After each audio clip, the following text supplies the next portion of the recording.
The first real settlers here were Native Americans, the Sedona between the 12th and 15th centuries, and later the Apaches and the Yavapai. But then Fort Verde was established, and in the early 1870s, the Army, under General George Crook, moved the Apache and Yavapai people away.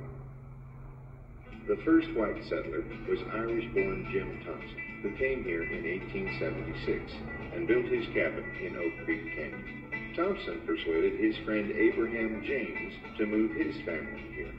Thompson married James's daughter Maggie, and they had 9 children.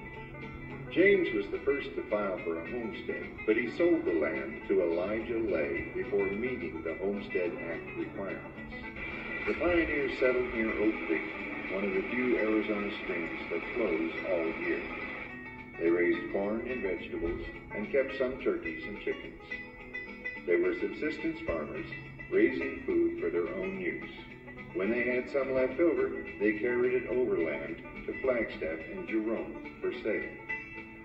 There was wild game. Deer, wild turkeys, and antelope abounded in what is now West Sedona.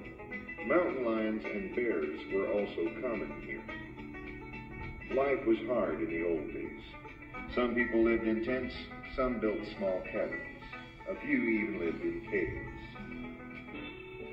But they had some fun too. They had picnics on holidays, and the musicians would get together and play. Some settlers raised cattle. An early homesteader to prove up was Frank Owenby, whose ranch was located where Tlaquepaque and Los Abregados Resort are now. In summer, some ranchers grazed their herds in the high country and let their winter range rest. Then in the fall, they moved their herd back down here so their kids could go to school. Our first school was built at Red Rock in 1891. Here's the class of 1893. Near what is now called Red Rock Crossing, Henry Sherman grew grapes for wine. They hauled wine by the barrel to the miners in Jerome.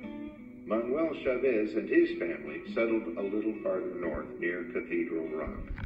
There were some colorful people here in the old days.